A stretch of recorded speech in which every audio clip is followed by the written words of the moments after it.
O pastor de Hermas, segunda parte, os mandamentos. Primeiro mandamento. Antes de tudo, crê que existe um só Deus, que criou e organizou o universo, fazendo passar todas as coisas do não ser para o ser, que contém tudo e ele próprio não é contido por nada. Crê nele e teme-o, e temendo-o, sê continente. Observa isso e afasta de ti todo o mal, para que sejas revestido de toda a virtude de justiça, e viverás para Deus, se observares esse mandamento.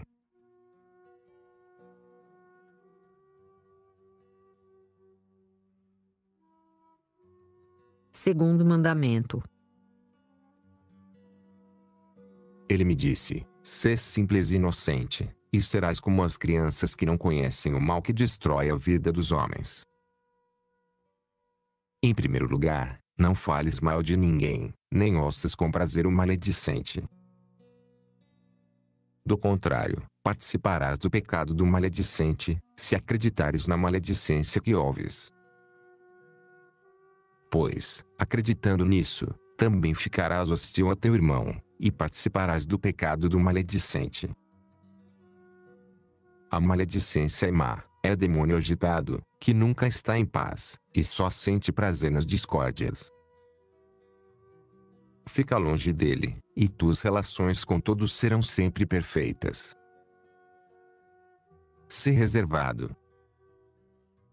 Com reserva, não há mal tropeço, mas tudo é plano e alegre. Realiza o bem e, do produto do trabalho que Deus te concede, dá com simplicidade a todos os necessitados, sem te preocupares a quem darás ou não. Dá a todos, porque Deus quer que seus próprios bens sejam dados a todos. Os que recebem prestarão contas a Deus do motivo e finalidade daquilo que tiverem recebido. Os que receberem por necessidade não serão julgados, mas os que enganarem para receber, serão punidos. Aquele que dá é irrepreensível, pois realiza com simplicidade o serviço, conforme recebeu do Senhor, sem discriminar a quem dá ou não. O serviço, assim realizado na simplicidade, subsistirá em Deus. Observa, portanto, esse mandamento, conforme te ordenei, para que tua conversão e a da tua casa sejam encontradas simples, puras, inocentes e incorruptíveis.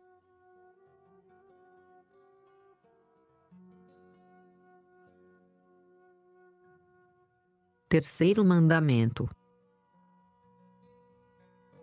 Ele me disse novamente: ama a verdade, e apenas a verdade saia de tua boca, para que o Espírito, que Deus colocou nesse corpo, seja encontrado verdadeiro por todos os homens. Assim, o Senhor, que habita em ti, será glorificado, porque o Senhor é verdadeiro em todas as palavras, e nele não há mentira. Os mentirosos renegam o Senhor e o despojam, não lhe restituindo o depósito recebido. De fato, receberam dele um espírito que não mente. Se o restituem mentiroso, transgridem o mandamento do Senhor e se tornam fraudulentos. Ouvindo isso, eu chorei muito. Vendo-me chorar, ele me disse: por que choras? Eu respondi: Senhor, porque não sei se posso me salvar. Ele perguntou: por quê? Eu continuei: Senhor, é porque na minha vida eu nunca disse palavra verdadeira, mas sempre vivi usando de fraude para com todos e fiz com que minhas mentiras passassem por verdades aos olhos de todos. Ninguém jamais me contradisse. Ao contrário, sempre confiaram em minha palavra. Senhor, como posso viver, tendo feito isso? Ele me disse: tu pensas bem e verdadeiramente. De fato, era preciso que, como servo de Deus, tivesses caminhado na verdade. A má consciência não deveria habitar com o Espírito da verdade e trazer tristeza ao Espírito Santo e verdadeiro. Eu disse: Senhor, jamais ouvi palavras tão exatas. Ele continuou: agora, porém, estás ouvindo. Observas, a fim de que também as mentiras que disseste antes em teus negócios, agora tenham credibilidade, ao verem que a tua linguagem hoje é verdadeira. Se observares essas coisas e, a partir de agora, disseres só a verdade, poderás adquirir a vida. E todo aquele que observar esse mandamento e se abstiver desse grande vício da mentira, viverá em Deus.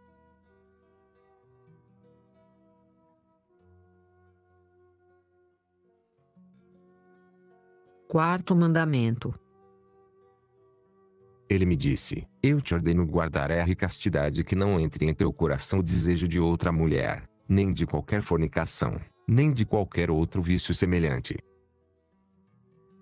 Porque, se fizeres isso, cometerás grande pecado. Lembra-te sempre de tua esposa, e jamais pecarás. Se esses desejos entrarem em teu coração, pecarás, e se entrarem outras coisas igualmente más, também cometerás pecado, pois tal desejo é grande pecado para o servo de Deus. Se alguém realiza esse ato vicioso, prepara a morte para si mesmo. Portanto, estejas atento. Evita esse desejo, pois onde habita a santidade, no coração do homem justo, a iniquidade não deve entrar. Eu lhe disse: Senhor, permite-me apresentar algumas questões. Ele respondeu: podes perguntar. Eu continuei: Senhor, se alguém tem esposa que crê no Senhor, e descobre que ela é adúltera, esse homem comete pecado vivendo com ela? Ele me respondeu: enquanto ele não sabe, não comete pecado. Mas se fica sabendo do pecado de sua mulher e que ela, ao invés de se arrepender, persiste no adultério, o marido, vivendo com ela, se torna cúmplice de sua falta e participa no adultério dela. Então perguntei: se a mulher persiste nessa paixão, o que o marido deverá fazer? Ele respondeu: deve repudiá-la e viver sozinho. Contudo, se depois de ter repudiado sua mulher, ele se casar com outra, então ele também comete adultério. Eu disse: Senhor, e se a mulher depois de ter sido repudiada, se arrepender e quiser voltar a seu marido, ele deverá acolhê-la? Ele continuou: sim.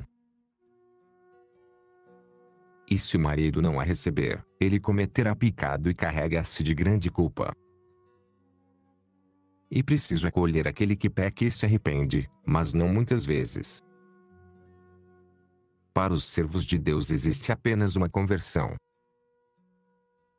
É em vista dessa conversão que o homem não deve se casar de novo. Essa obrigação vale tanto para a mulher como para o homem. O adultério não é apenas macular o corpo. Quem vive como os pagãos, também comete adultério. Portanto, se alguém persiste nessa conduta sem se converter, afasta-te e não vives mais com ele. Caso contrário, serias cúmplice do seu pecado. A razão por que se ordena permanecer sozinho, tanto o homem como a mulher, é porque em tal caso é possível um arrependimento. Contudo, não quero dar tal pretexto para que alguém faça isso, e sim impedir que o pecador recaia no pecado. Para quem pecou antes, existe quem pode curá-lo, é aquele que tem poder sobre todas as coisas.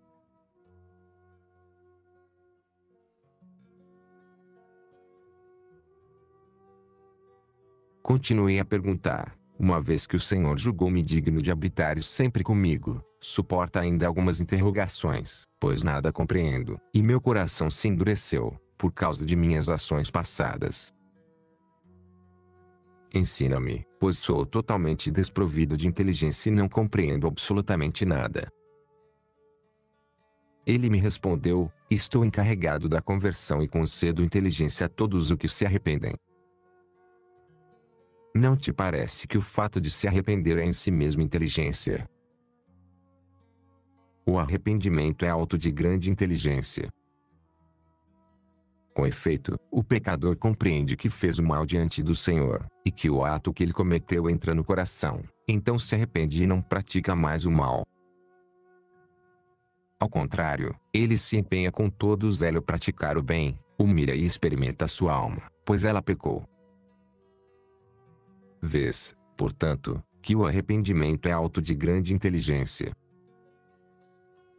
Eu disse, Senhor, é por isso que te pergunto essas coisas com minúcias. Primeiro, porque sou um pecador que desejo saber o que devo fazer para viver, pois meus pecados são muitos e numerosos. Ele disse, viverás, se observares meus mandamentos e seguires seus caminhos. Quem ouvir esses mandamentos e os observar, viverá em Deus.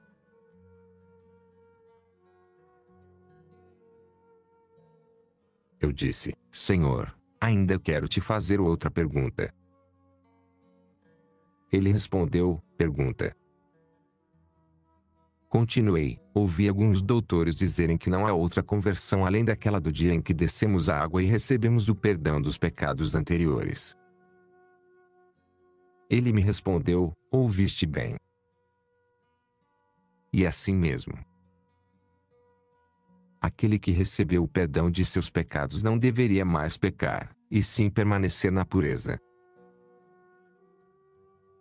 Entretanto, como queres saber tudo com pormenores, eu te explicarei também isso, sem dar pretexto para pecar aos que hão de crer ou aos que começaram agora a crer no Senhor, pois tanto uns como outros não têm necessidade de fazer penitência de seus pecados, pois seus pecados passados já foram abolidos. Para os que foram chamados antes destes dias, o Senhor estabeleceu uma penitência, pois o Senhor conhece os corações. E sabendo tudo de antemão, ele conheceu a fraqueza dos homens e a esperteza do diabo em fazer o mal aos servos de Deus e exercer sua malícia contra eles. Sendo misericordioso, o Senhor teve compaixão de sua criatura e estabeleceu penitência, e deu-me o poder sobre ela. Todavia, eu te digo, se, depois desse chamado importante e solene, alguém, seduzido pelo diabo, cometer pecado, ele dispõe de uma só penitência, contudo, se peca repetidamente, ainda que se arrependa, a penitência será inútil para tal homem, pois dificilmente viverá. Então eu lhe disse, Senhor, sinto-me reviver depois de ouvir essas coisas tão pormenorizadamente, pois sei que serei salvo, se eu não continuar a pecar. Ele me disse, serás salvo, de todos os que fizerem essas coisas.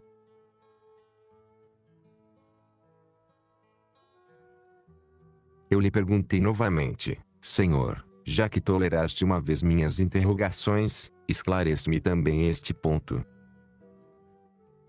Ele respondeu, podes falar. Eu disse, Senhor, se uma mulher ou um homem morre e o cônjuge se casa de novo, este último peca por se casar? Ele respondeu, não peca, mas, se permanece sozinho, adquire maior honra e glória diante do Senhor.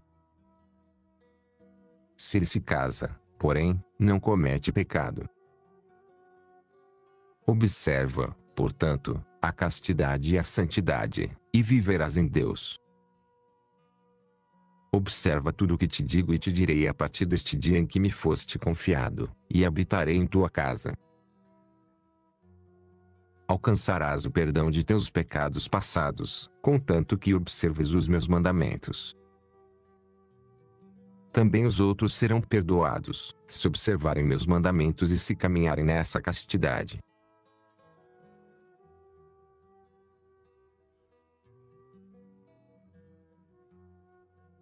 Quinto mandamento. Ele me disse, sê paciente e prudente, e dominarás todas as ações mas e realizarás toda a justiça. Se fores paciente, o Espírito Santo, que habita em ti, será límpido e não ficará na sombra de outro espírito mau. encontrando grande espaço livre, ele ficará contente e se alegrará como o vaso em que ele habita e servirá a Deus com alegria, pois terá felicidade em si mesmo. Se sobrevier acesso de cólera, imediatamente o Espírito Santo, que é delicado, se angustiará por não ter lugar puro, e procurará afastar-se do lugar. Ele se sente sufocado pelo espírito mau e não tem mais lugar para servir a Deus como quer, porque está contaminado pela cólera. Com efeito, o Senhor habita na paciência e o diabo, na cólera. Que esses dois espíritos habitem juntos é, portanto, coisa inconveniente e má para o homem em que habitam. Se tomas uma pequenina gota de absinto e a derramas num vaso de mel, não se estraga todo o mel? O mel fica estragado pelo pouquíssimo absinto, que destrói a doçura do mel, e já não agrada ao dono, porque se tornou amargo e sem utilidade. Todavia, se não se derrama absinto no mel, o mel permanece doce e agrada muito ao seu dono. Vê, a paciência supera o mel em doçura, é útil ao Senhor, que habita nela. Ao contrário, a cólera é amarga e inútil. Portanto, se mistura a cólera com a paciência se mancha, e sua oração não é útil para Deus. Eu disse, Senhor, eu desejaria conhecer a força da cólera, para me preservar dela.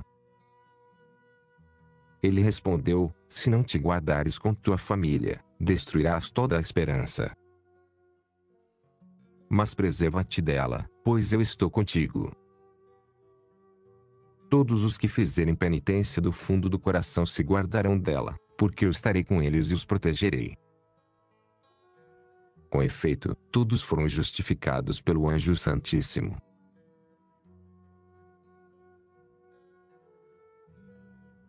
Ele me disse, escuta agora qual é a força da cólera, como ela é má, como perverte os servos de Deus com sua força, e como os desvia da justiça. Ela não desvia os plenos de fé, nem pode fazer nada contra eles, pois meu poder está com eles. Ela desvia somente os vazios e vacilantes. Quando a cólera vê essas pessoas tranquilas, insinua-se no coração delas e, por um nada, o homem ou a mulher se deixam tomar pela amargura, com os negócios da vida cotidiana, alimentação, ou qualquer futilidade, um amigo, um presente dado ou recebido, ou ainda qualquer outra ninharia. Tudo isso são coisas fúteis, vãs, insensatas e prejudiciais para os servos de Deus. A paciência, ao contrário, é grande e forte, tem força poderosa e sólida, que se expande largamente. A paciência é alegre, contente e sem preocupações, e glorifica o Senhor em todo momento. Nada nela é amargo, ela permanece sempre doce e calma. Essa paciência habita com os que têm fé íntegra. A cólera, ao contrário, é, em primeiro lugar, estulta, leviana e estúpida. Da estupidez nasce a amargura, da amargura a irritação, da irritação, o furor, e do furor o ressentimento.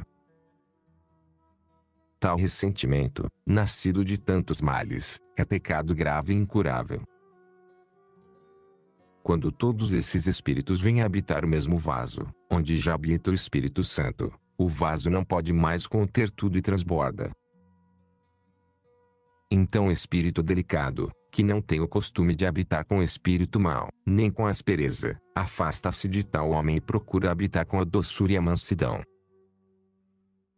Mas, quando se afasta do homem em que habitava, esse homem se esvazia do espírito justo e, daí para frente, cheio de espíritos maus, agita-se em todas as suas ações, arrastado de cá para lá pelos espíritos maus, completamente cego para todo pensamento bom. Eis o que acontece com todas as pessoas coléricas. Afasta-te, portanto, da cólera, esse espírito maligno. Reveste-te, em troca, de paciência, resiste à cólera e à amargura, e te encontrarás com a santidade, amada pelo Senhor. estejas atento para não te descuidares desse mandamento. Se o dominares, poderás observar também os outros mandamentos, que te ordenarei.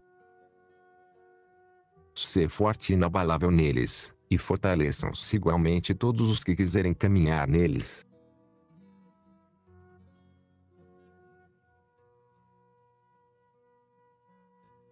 Sexto mandamento. Ele me disse, no primeiro mandamento, eu te ordenei guardar a fé, o temor e a continência. Eu respondi, sim, Senhor. Ele continuou, agora te explicarei as forças dele, para que conheças o poder e a eficácia que elas possuem. Suas forças são de dois tipos e estão relacionadas com o justo e com o injusto. Tem confiança no justo, mas não confies no injusto. De fato, o justo segue caminho reto, ao passo que o injusto segue caminho tortuoso. Quanto a ti, anda pelo caminho direito e plano, deixando o caminho torto. O caminho tortuoso não tem trilhas, mas é impraticável, cheio de obstáculos, pedregoso e espinhoso. Ele é fatal para os que nele caminham. Aqueles, porém, que andam pelo caminho reto, andam de maneira uniforme sem tropeços, porque ele não é pedregoso, nem espinhoso. Vês, portanto, que é mais conveniente seguir o caminho reto. Eu lhe disse, Senhor, eu gosto de andar por esse caminho. Ele me disse, segue-o, e siga também por ele todo aquele que se converte ao Senhor, do fundo do coração.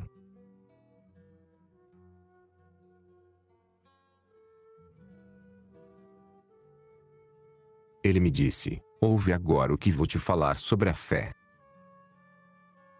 Há dois anjos com o homem, um é da justiça, e outro é do mal.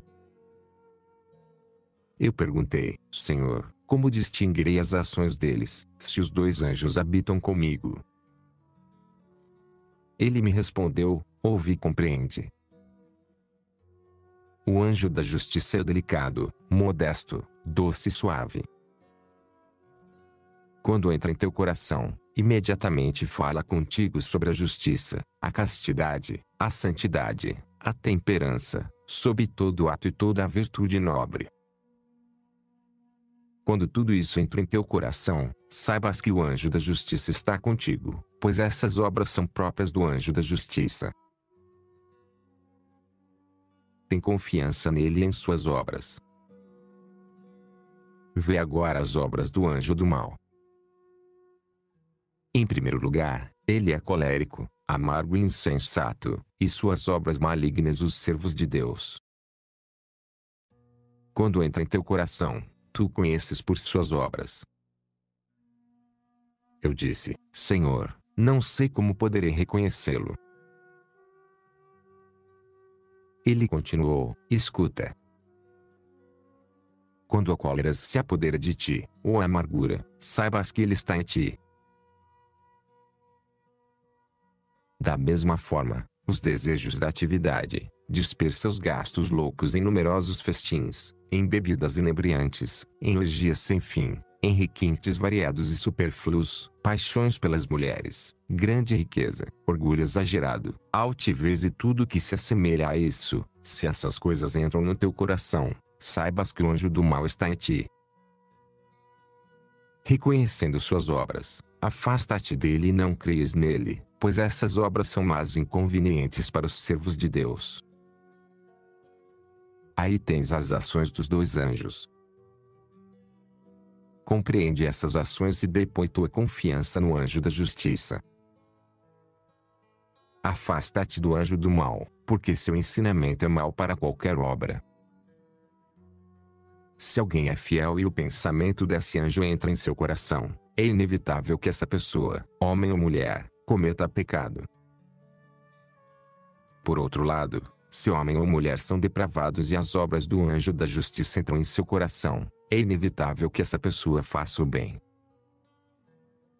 Vê, portanto, que é bom seguir o anjo da justiça e renunciar ao anjo mau. Esse mandamento explica o que se refere à fé, para que acredites nas obras do anjo da justiça e, cumprindo-as, vivas em Deus. Acredita também que as obras do anjo do mal são funestas. Evitando-as, viverás em Deus.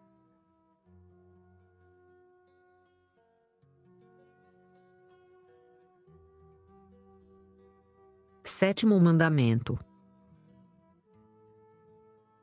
Ele me disse: teme o Senhor e guarda seus mandamentos. Guardando os mandamentos de Deus, serás forte em tudo o que fizeres e tua ação será incomparável. Com efeito, temendo ao Senhor, farás tudo bem. Ele é o temor que precisas ter, e então serás salvo.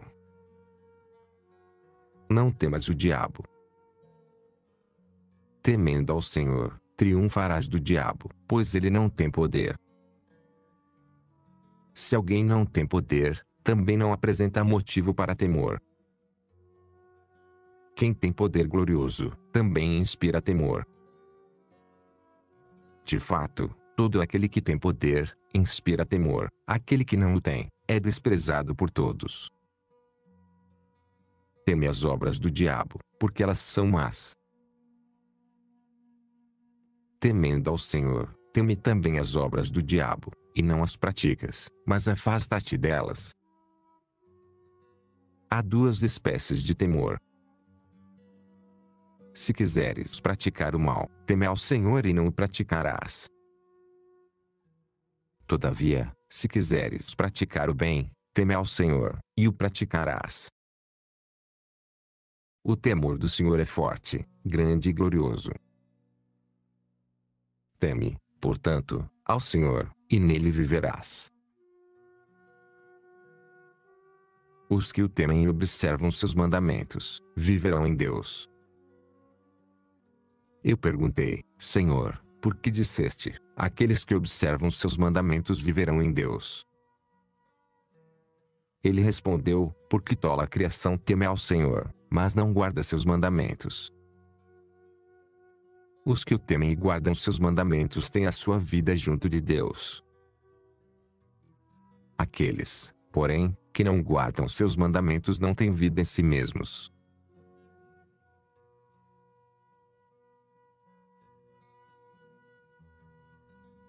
Oitavo mandamento.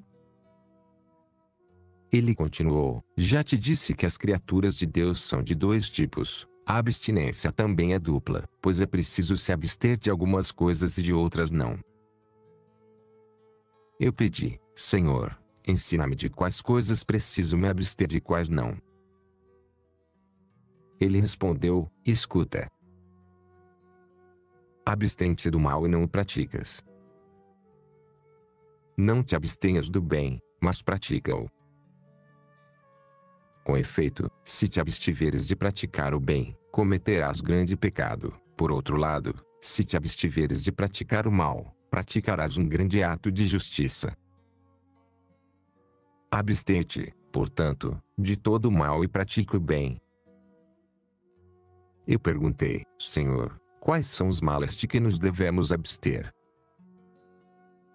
Ele me respondeu: escuta, adultério, fornicação, excesso na bebida, prazer depravado, comer em demasia, luxo da riqueza, ostentação, orgulho, altivez, mentira, maledicência, hipocrisia, rancor e todo tipo de blasfêmia. São essas as piores obras que existem na vida dos homens. O servo de Deus deve abster-se dessas obras, pois aquele que não se abstém delas, não pode viver em Deus. Escuta agora as obras que seguem a essas. Eu perguntei: Senhor, há ainda outras obras más? Ele respondeu: muitas, das quais os servos de Deus devem se abster: o roubo, a mentira, a fraude, o falso testemunho, a avareza, os desejos maus, o engano, a vanglória, a arrogância e outros vícios semelhantes. Não te parece que tudo isso é mal? Eu respondi: e muito mal para os servos de Deus. Ele continuou: é preciso que o servo de Deus se abstenha de tudo isso.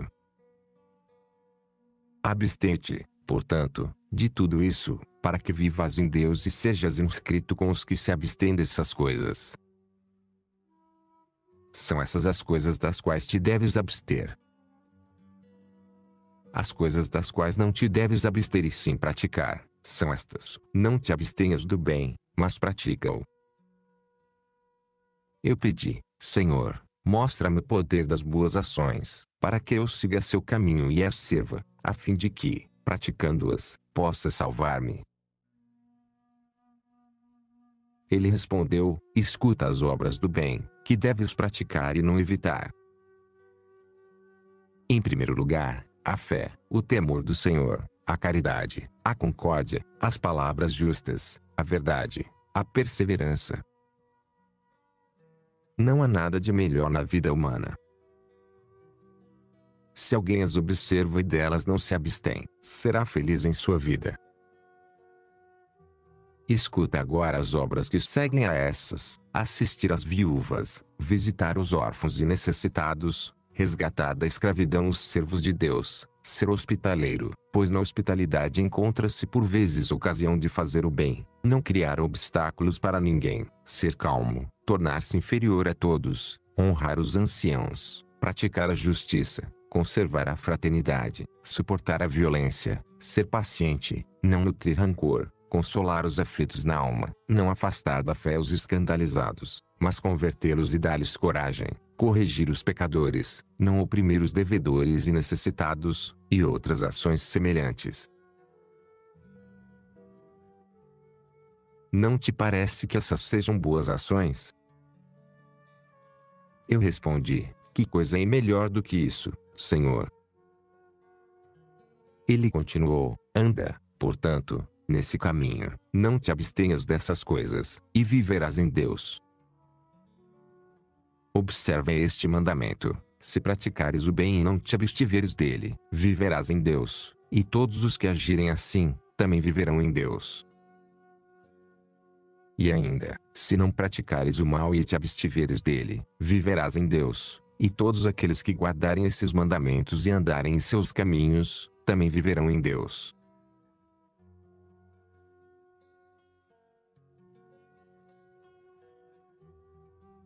Nono mandamento. Ele continuou: remove de ti a dúvida e por nada no mundo hesites em pedir alguma coisa a Deus, dizendo a ti mesmo: como poderia eu pedir alguma coisa ao Senhor e obtê-la, tendo cometido tão grandes pecados contra Ele? Não penses assim. Ao contrário, converte-te ao Senhor, do fundo do coração, suplico confiante e conhecerás sua grande misericórdia, porque Ele não te abandonará, mas atenderá a oração da tua alma. De fato, Deus não é como os homens rancorosos. Ele não conhece o rancor e tem compaixão de sua criatura. Tu, portanto, purifica teu coração de todas as vaidades deste mundo e dos males dos quais já te falei. Suplica ao Senhor e obterás tudo, nenhuma de tuas orações será rejeitada, se suplicares ao Senhor com confiança. Contudo, se duvidares em teu coração, não alcançarás nenhum dos teus pedidos, pois os que duvidam de Deus são indecisos e não alcançam nada do que pedem. Em troca, os que são íntegros na fé, pedem tudo com plena confiança no Senhor, e são atendidos, porque pedem sem vacilar e sem certeza.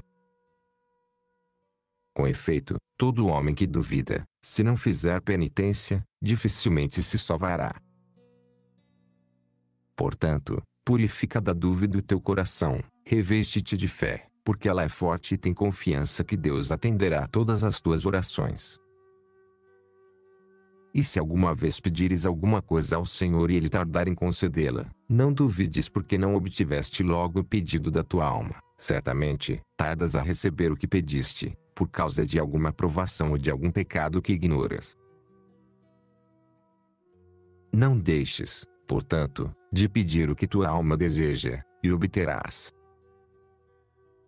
Contudo, se ao rezar caíres no desânimo e na dúvida, Culpa-te a ti mesmo e não aquele que está disposto a te dar.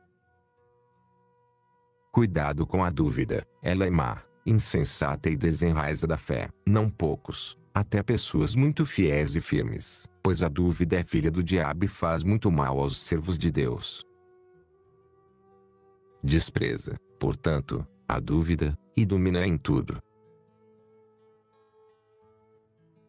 Para isso, reveste-te de fé firme e poderosa. De fato, a fé tudo promete e tudo cumpre, mas a dúvida, que não tem confiança sequer em si mesma, malogra assim toda a obra que empreende.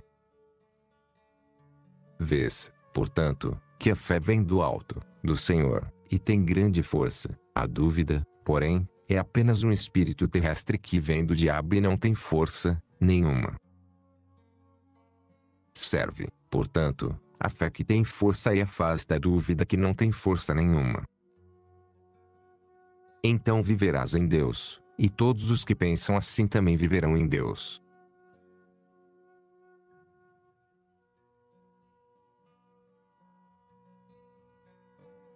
Décimo mandamento.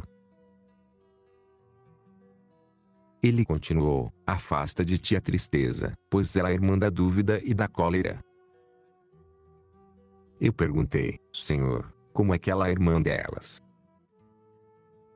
Parece-me que a cólera é uma coisa, a dúvida é outra, e a tristeza ainda é outra coisa. Ele me respondeu: és homem insensato. Não compreendes que a tristeza é o pior de todos os espíritos e o mais terrível para os servos de Deus e que, mais do que todos os espíritos, ela arruína o homem e expulsa o Espírito Santo, e depois salva. Eu disse: Senhor, de fato sou insensato e não compreendo essas parábolas. Com efeito, não compreendo como a tristeza pode expulsar e depois salvar. Ele continuou: escuta. Os que nunca pesquisaram a verdade, nem indagaram sobre a divindade, que se limitaram a crer, ficam presos em seus negócios, riquezas, amizades pagãs e outras numerosas ocupações deste mundo. Todos esses, que só vivem para isso, são incapazes de compreender as parábolas a respeito da divindade. Ficam obscurecidos por essas atividades, se corrompem e ficam áridos. As vinhas, antes belas, por falta de cuidados, secam por causa dos espinhos e ervas daninhos de todo tipo. Da mesma forma, os homens que abraçaram a fé e se perdem nas múltiplas atividades de que falei, extraviam-se do seu bom senso e nada mais compreendem sobre a justiça. Até mesmo quando ouvem falar sobre divindade e verdade, sua mente está em seus negócios, e nada compreendem. Todavia, os que temem a Deus, buscam a divindade e a verdade, e têm o coração voltado para o Senhor. Esses logo entendem e compreendem tudo o que se lhes diz. Eles têm-se o temor do Senhor. Com efeito, onde o Senhor habita, aí há total compreensão. Adere, portanto, ao Senhor, e compreenderás e entenderás tudo.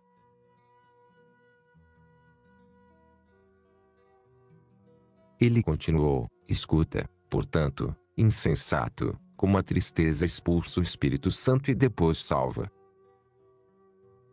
Quando o vacilante empreende uma ação e não colhe êxito por causa de sua própria dúvida, a tristeza se insinua nele e entristece o Espírito Santo e o expulsa. Em seguida, a cólera se apodera da pessoa por causa de qualquer coisa, e o amargura muito. De novo, a tristeza entra no coração do homem que se irritou, o qual se entristece pelo que fez e se arrepende de ter feito o mal. Essa tristeza, portanto, parece trazer a salvação, porque, depois de ter feito o mal, a pessoa se arrepende. Essas duas atitudes entristecem o espírito: a dúvida, porque não colheu êxito no empreendimento, e a cólera, porque fez o mal.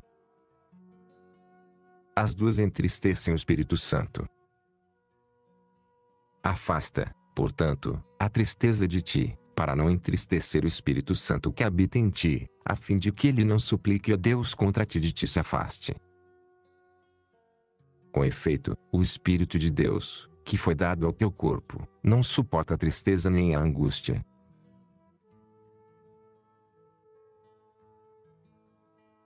Reveste-te, portanto, da alegria, que agrada a Deus e Ele aceita, faze dela as tuas delícias. De fato, todo homem alegre realiza sempre o bem, pensa no bem e despreza a tristeza. O homem triste pratica sempre o mal. Em primeiro lugar, pratica o mal porque entristece o Espírito Santo, que foi dado alegre ao homem. Em seguida, entristecendo o Espírito Santo, pratica a injustiça por não suplicar a Deus, nem louvá-lo. Com efeito, a oração do homem triste jamais tem a força de subir ao altar de Deus.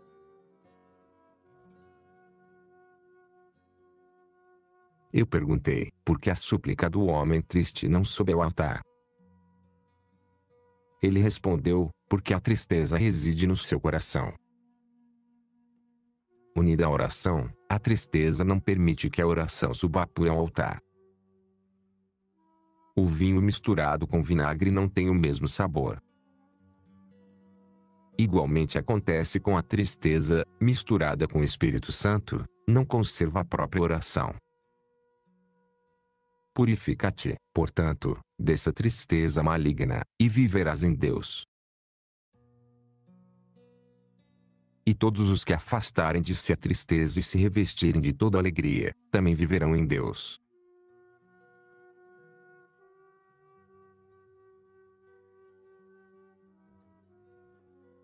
Décimo primeiro mandamento.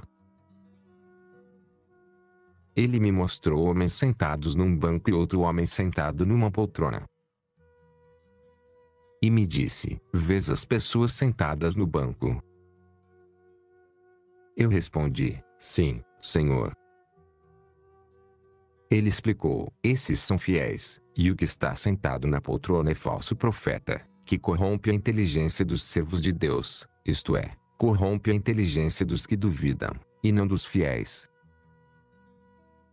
Aqueles que duvidam vão até ele como adivinho e lhe perguntam o que lhes acontecerá. Então esse falso profeta, sem ter em si nenhum poder do Espírito Divino, responde-lhes segundo o que perguntam e segundo seus maus desejos, satisfazendo-lhes a alma com o que desejam. Sendo vazio ele próprio, dá respostas vãs a homens vãos. Seja qual for a pergunta, ele responde conforme a vaidade do interrogador. Também diz coisas verdadeiras, pois o diabo enche com seu espírito, a fim de dobrar algum justo. Contudo, os fortes na fé do Senhor, revestidos de verdade, não aderem aos espíritos maus, mas se afastam deles. Por outro lado, os vacilantes e que mudam constantemente de opinião, consultam os adivinhos como os pagãos, e carregam-se de pecado maior que o dos idólatras.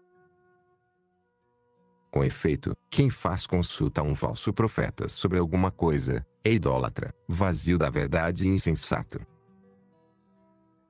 De fato, todo espírito dado por Deus não se deixa interrogar, mas, possuindo força da divindade, diz tudo espontaneamente, porque vem do alto, do poder do Espírito Divino. Ao invés, o espírito que se deixa interrogar e que fala conforme o desejo dos homens, é terreno e leviano, porque não tem nenhum poder. Se não é interrogado, não diz nada. Eu lhe perguntei, Senhor, como saber quem deles é verdadeiro e quem é falso profeta? Ele respondeu, escuta o que estou para te dizer sobre ambos os profetas, e então discernirás o verdadeiro do falso profeta. Discerne pela vida o homem que tem o Espírito Divino. Em primeiro lugar, quem tem o Espírito que vem do alto, é calmo, sereno e humilde. Ele se abstém de todo mal e de todo desejo vão deste mundo. Ele se considera inferior a todos e, quando interrogado, nada responde a ninguém e não fala em particular. O Espírito Santo não fala quando um homem quer, mas só quando Deus quer que ele fale.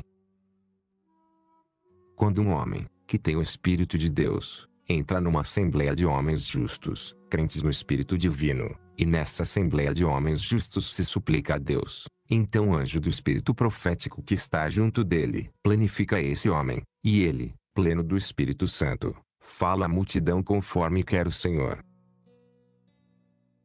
É desse modo que se manifesta o Espírito da divindade. Tal é o poder do Senhor sobre o Espírito da divindade. Escuta agora a respeito do espírito terreno e vão, que não tem poder e é insensato. Primeiro, tal homem, que julga possuir o espírito, exalta-se a si mesmo, quer ter o primeiro lugar, e logo se apresenta descaradamente, imprudente e loquaz. Vive em meio a muitas delícias e muitos outros prazeres, e aceita pagamento por sua profecia. Quando nada recebe, também não profetiza. Poderia um espírito divino receber pagamento para profetizar? Não é possível que o profeta de Deus haja desse modo. O espírito desses profetas é terreno. Além disso, ele não se aproxima da assembleia de homens justos para nada, mas foge deles. Ele se une aos vacilantes e vãos, e profetiza para eles à parte. Engana-os, falando-lhes coisas vazias, conforme o que desejam, pois responde para gente vazia. Um vaso vazio quando bate em outro vaso vazio não quebra, apenas se soam mutuamente. Quando o falso profeta entra em assembleia repleta de homens justos, portadores do Espírito da divindade, se eles começam a rezar, tal homem se esvazia o espírito terrestre, tomado de medo, foge dele. Tal homem emudece, completamente desorientado e incapaz de falar. Se armazenas óleo e vinho num depósito e aí colocas uma vasilha vazia, quando quiseres desocupar o depósito, encontrarás vazia essa vasilha. Igualmente acontece com os profetas vazios, quando entram em meio aos espíritos dos justos, da mesma forma que entraram, assim são encontrados. Aí tens a vida dos dois tipos de profeta. Examina, portanto, o homem que se diz portador do Espírito, a partir de seus atos e de sua vida. Quanto a ti, crê no Espírito que vem de Deus e tem poder, mas não creias no espírito terrestre vazio, porque nele não existe poder. Ele vem do diabo. Escuta a parábola que vou te contar. Pega uma pedra e atira para o céu. Vê se podes atingi-lo. Ou então pega um tubo de água e atira o jato para o céu. Vê se és capaz de furar o céu. Eu perguntei, Senhor, como se pode fazer isso? As duas coisas que disseste são impossíveis. Ele respondeu, assim como essas coisas são impossíveis, também os espíritos terrestres são impotentes e fracos. Toma agora a força que vem do alto. O granizo é grão pequenino, mas quando cai sobre a cabeça de uma pessoa, que dano lhe causa? Ou então, pega a gota de água, que cai do telhado no chão e fura a pedra. Vês, portanto, que as melhores coisas que caem do alto sobre a terra têm grande força. Da mesma forma, o Espírito Divino que vem do alto é poderoso. Crê, portanto, nesse Espírito e afasta-te do outro.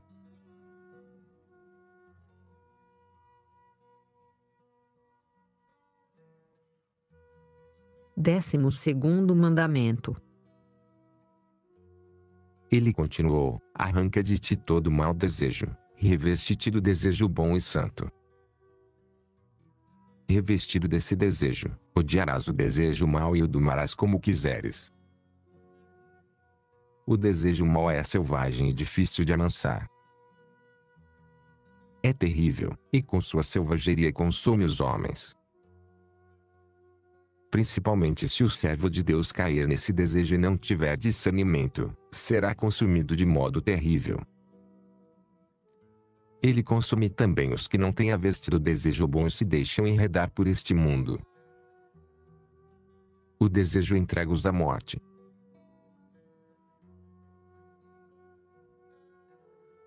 Eu perguntei, Senhor, quais são as obras do desejo mau, que entregam os homens à morte? Dá-me a conhecê-las, para que me afaste delas. Ele respondeu, escuta com quais obras o desejo mau mata os servos de Deus.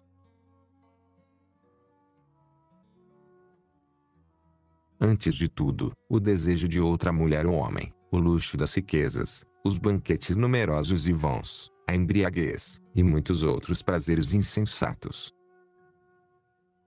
Com efeito, todo prazer é insensato e vazio para os servos de Deus.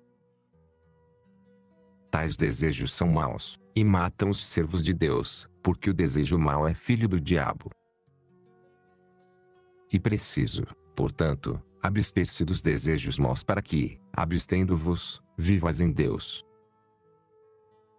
Todos os que são dominados por eles e não lhes resistem, acabarão morrendo, pois esses desejos são mortais.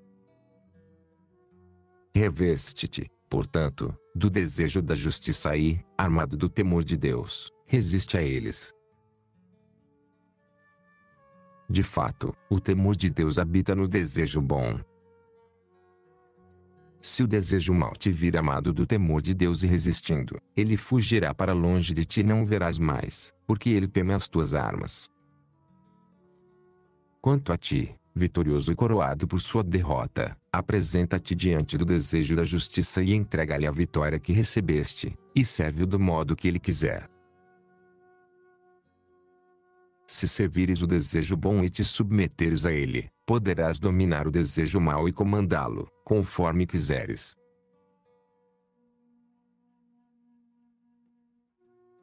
Eu disse, Senhor, desejaria saber de que modo devo servir ao desejo bom. Ele respondeu, escuta. Pratica a justiça e a virtude, a verdade e o temor do Senhor, a fé, a mansidão e todas as coisas boas semelhantes a essas. Praticando essas coisas, serás servo agradável de Deus e viverás nele. Todo aquele que servir ao desejo bom viverá em Deus. Ele terminou os 12 mandamentos e me disse, tens agora esses mandamentos. Anda em conformidade com eles e exorta os ouvintes, para que se exercitem na penitência purificadora pelo resto dos dias de sua vida. Cumpre com cuidado esse serviço que te confio. Desse modo, realizarás. Com efeito, encontrarás boa acolhida daqueles que se dispõem a fazer penitência, eles acreditarão em tuas palavras. Eu estarei contigo e os induzirei a crer em ti. Eu lhe disse, Senhor, esses mandamentos são grandes, sublimes e gloriosos, e podem alegrar o coração do homem que for capaz de observá-los. Todavia, Senhor, não sei se esses mandamentos podem ser guardados pelo homem, pois eles são muito duros. Ele me respondeu, se te convenceres de que esses mandamentos podem ser guardados, tu os guardarás facilmente, e eles não serão duros. Contudo, se insinuar no teu coração que não podem ser guardados pelo homem, não os guardarás. Agora, porém, eu te garanto, se não os guardares e os negligenciares, nem tu, nem teus filhos, nem tua família vos salvareis, pois decidindo que esses mandamentos não podem ser guardados pelo homem, tu te condenas a ti mesmo.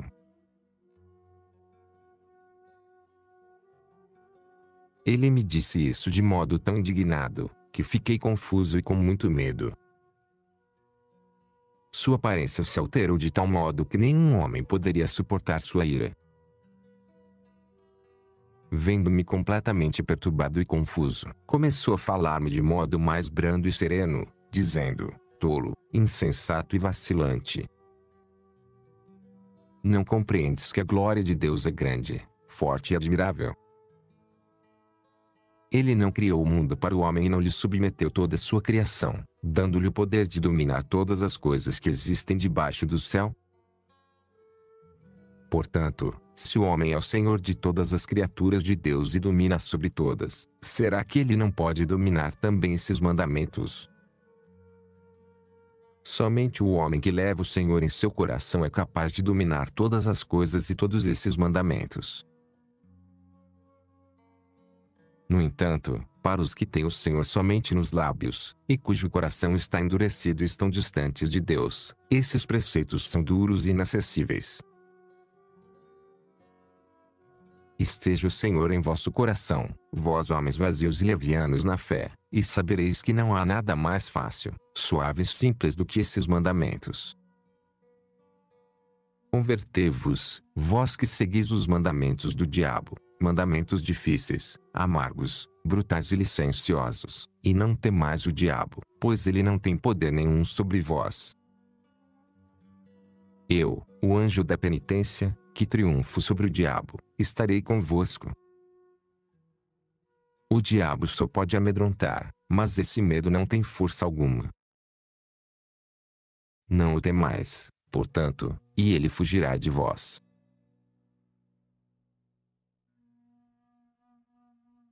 Eu lhe disse, Senhor, escuta ainda algumas palavras. Ele respondeu, dize o que queres. Eu continuei, Senhor, o homem tem o desejo de guardar os mandamentos de Deus, e ninguém deixa de pedir ao Senhor que o reforce nos seus mandamentos e o submeta a eles. O diabo, porém, é duro, e domina os homens. Ele me respondeu, ele não conseguirá dominar os servos de Deus, se estes, de todo o coração, nele tiverem esperança. O diabo é capaz de combater, não porém de triunfar. Se lhe resistirdes, será derrotado e, envergonhado, fugirá de vós. Todavia, aqueles que são vazios temem o diabo como se ele tivesse poder.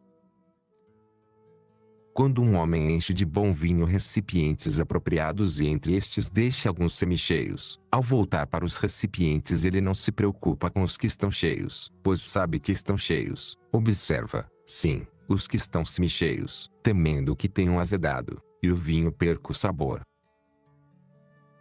O mesmo acontece com o diabo, ele vai e tenta todos os servos de Deus. Os que estão cheios de fé lhe resistem fortemente, e o diabo se afasta deles, pois não encontra por onde entrar. Então, ele vai até os que estão semi-cheios e, encontrando lugar, entra neles, faz o que quer, tornando-os seus escravos. Eu, o anjo da penitência, vos digo, não temais o diabo, pois fui enviado para estar com aqueles de vós que de todo o coração fazem penitência, para os fortificar na fé. Portanto, crede em Deus, vós que, por causa dos vossos pecados, desesperastes da vida e acrescentais pecados a pecados, agravando assim profundamente a vossa própria vida. Se vos converterdes ao Senhor de todo o vosso coração e praticardes a justiça pelo resto dos dias de vossa vida, se o servirdes retamente, conforme a sua vontade, ele vos curará de vossos pecados passados e não vos faltará força para dominar as obras do diabo. Não temais de modo nenhum a ameaça do diabo, pois ele, como nervos de cadáver, não tem força nenhuma. Escutai, portanto, e temei aquele que pode salvar ou destruir tudo. Observai seus mandamentos e vivereis em Deus. Eu lhe pedi, Senhor, agora estou fortificado em todos os mandamentos do Senhor, porque estás comigo. Sei que abaterás todo o poder do diabo e que nós o dominaremos, e venceremos todas as suas obras. Senhor, espero que, fortalecido pelo Senhor, eu possa aguardar os preceitos que me deste. Ele me respondeu, Tu os guardarás, contanto que teu coração permaneça puro, voltado para o Senhor. Todos aqueles que os guardarem, purificando o coração dos desejos vazios deste mundo, viverão em Deus.